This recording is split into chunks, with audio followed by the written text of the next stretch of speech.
chalice lighting words today are from our Unitarian website, slightly modified. We gather in this time of uncertainty, full of unknowns, as deep anxiety closes upon us. We light this chalice with a flame that draws us together. With this flame, we cut through the darkness of isolation and are warmed by the fires of our interconnection. For this moment, we find a certainty in the knowable bonds of love and community. Come, come, whoever you are, wanderer, worshipper, lover of leaving, ours is no care of than of despair. Come, yet again come. Come, come, whoever you are, wanderer, worshipper, lover of leaving, ours is no care of than of despair. Wanderer, worshipper, lover of leaving, ours is no care of than of despair.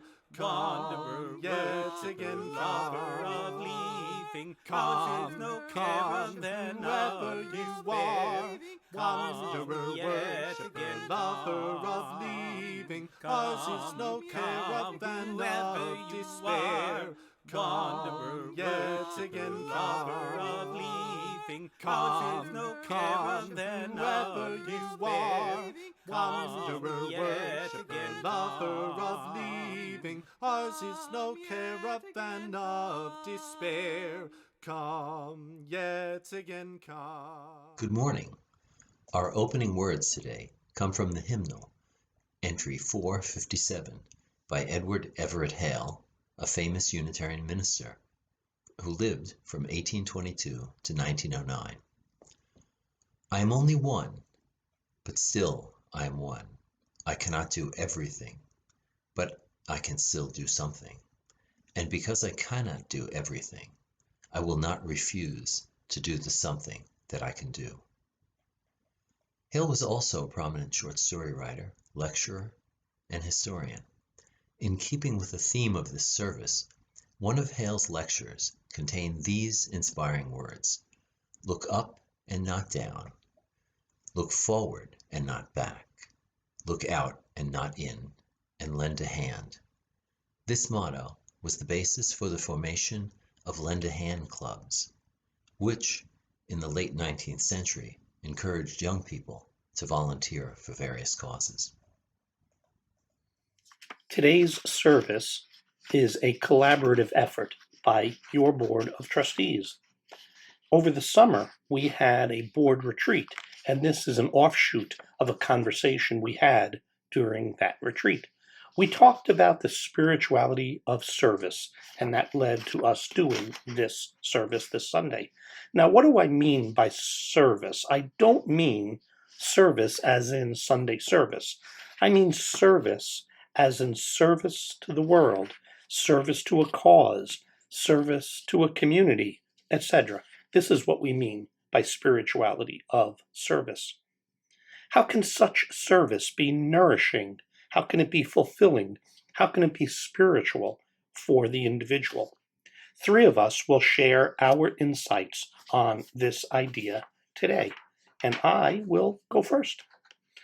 I would like to share three aspects of spirituality of service that are significant for me: the idea of calling, the idea of usefulness, and the idea of wholeness. First up, what does it mean to be called? We may think of ministers as being called. We may think of nurses or other medical professionals as being called. Perhaps we think of emergency personnel as being called. But maybe we don't think of ourselves as typically having a calling in our life. A bunch of us attended a district workshop offered by Doug Zielinski a number of years ago. And during this workshop, the idea of personal callings was really made clear. Any of us can be called in a variety of ways. And I learned this in a very personally profound fashion about 10 years ago. A friend of mine at my prior congregation named Diane Langlois was a wonderful woman about my age, maybe a couple of years younger, and she was a very active member of the congregation. She had breast cancer and had fought back valiantly and apparently beat the breast cancer. She was on the slate to be elected as president of Moose, our prior congregation, in the upcoming May meeting.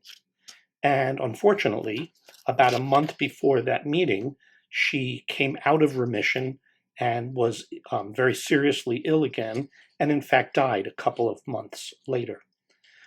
The congregation, for 2 or 3 months, actually went without a president. We had somebody acting as president at the time. This was the first time in my life that I felt the idea of being called.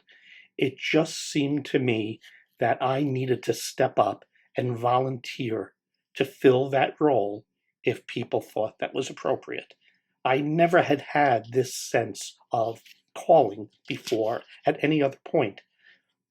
And from that situation, from that experience, that's where I came to learn that the idea of calling is truly, for me, a very important part of spirituality of service. The second aspect of spirituality of service that I would like to discuss is the idea of usefulness. We can feel useful in so many different ways in our lives. We can feel useful raising a family. We can feel useful in our career. We can feel useful by making other people happy, and in so many other ways. People will find their own distinct ways of feeling useful. People will find their own ways of serving. There are people who will be out on protest lines, demonstrating for things, holding, picket signs. There are people who work in soup kitchens. There are people who do a million different things to serve and to be useful. In our current, very strange world that we're in, we have essential workers of all kinds, from medical people to UPS delivery guys, to men and women in supermarkets and CVS and everywhere else who are considered essential and are certainly serving us all. I learned how useful I felt being of committed service to my congregation during that period that I was president. For me, I found that doing my small part to help strengthen and sustain a community I love is my preferred way of serving and of feeling useful. So I know that for me, feeling useful is a very important part of spirituality of service. The third aspect of spirituality of service that I would like to discuss is the idea of wholeness or completeness. When Connie and I left our prior congregation about 3 years ago, due to deep differences over principles, I learned about a concept called liminal space. Let me read you a definition of this from a website actually called inaliminalspace.org. Liminal space is the time between what was and what is next.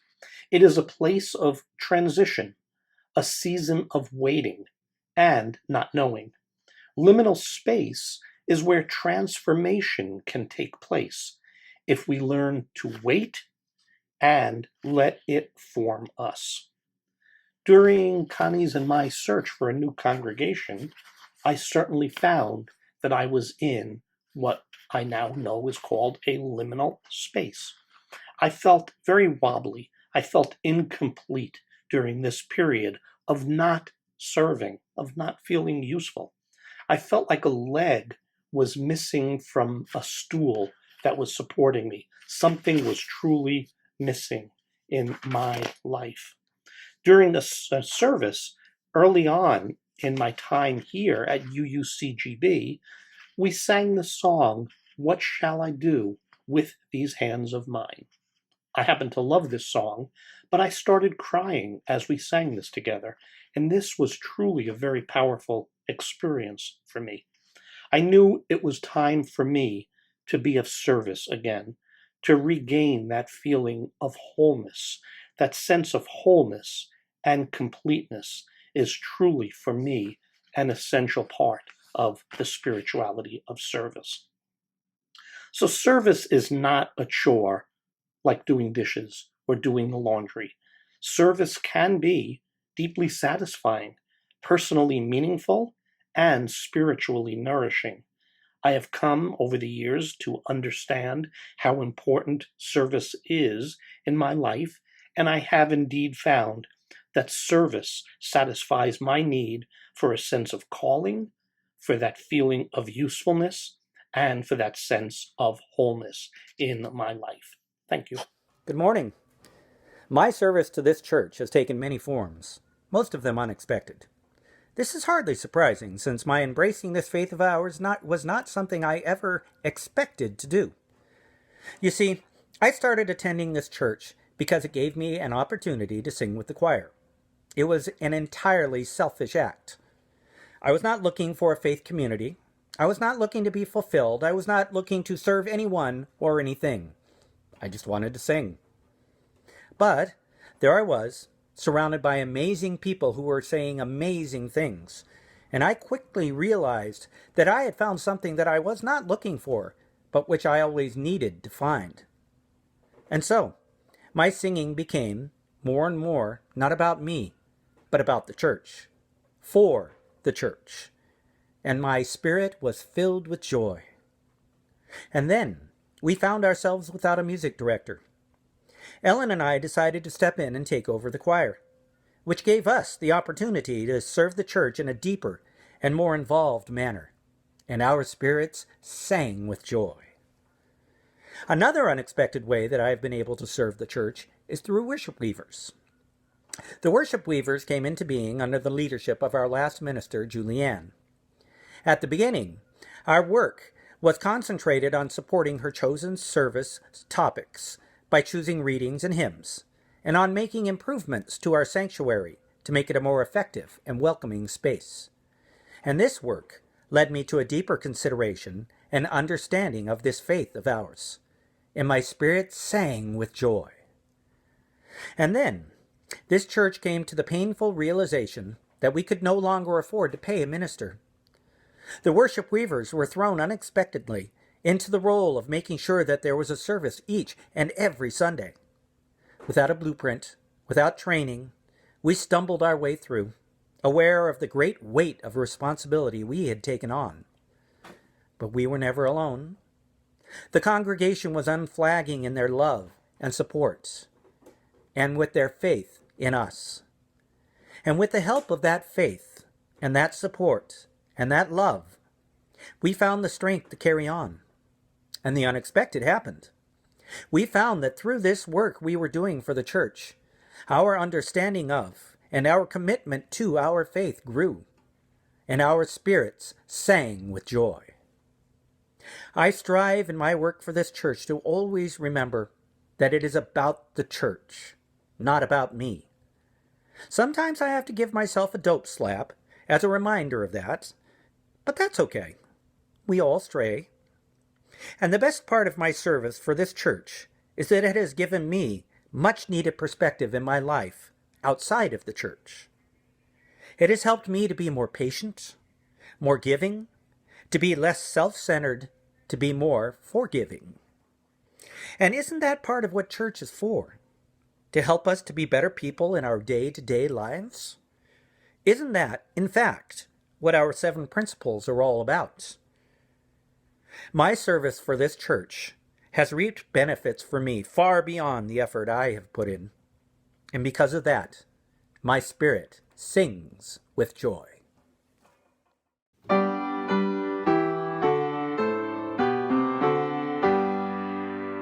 From all that dwell below the skies, let songs of hope and faith arise. Let peace, goodwill on earth be sung, through every land, by every tongue.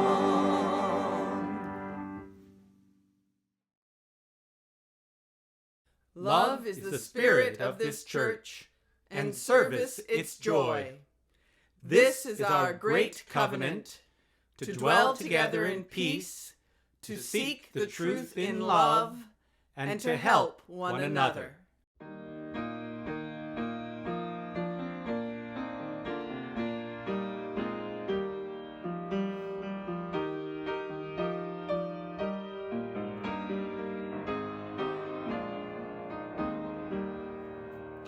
Forward through the ages, in unbroken line, move the faithful spirits at the call divine.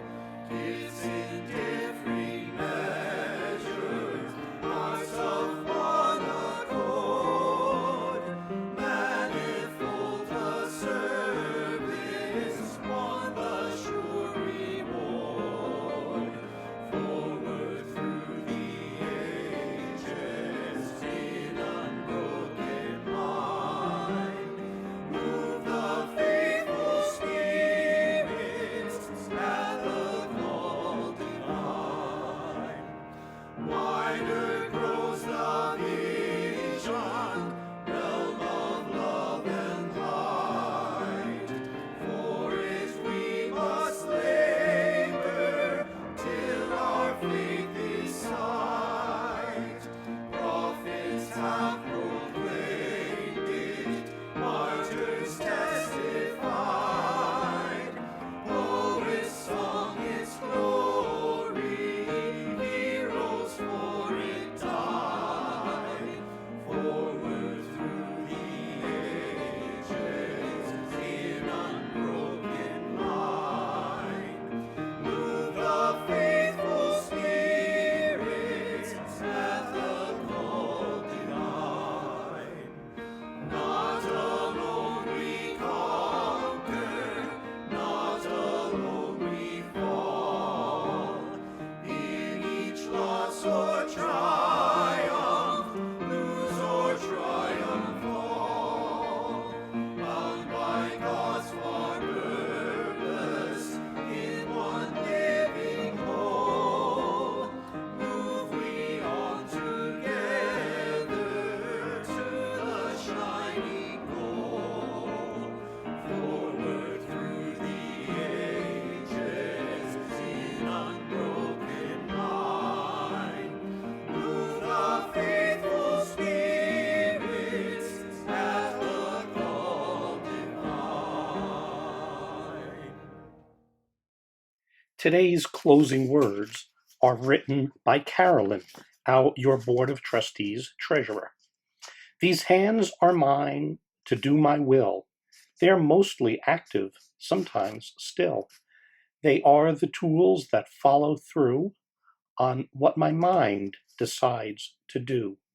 I ask my heart to lead my mind, to guide my hands to serve mankind, to lend a hand, to give a touch, to fix, to heal, to do so much, to bless, to pray, create, and give my service now to all that live.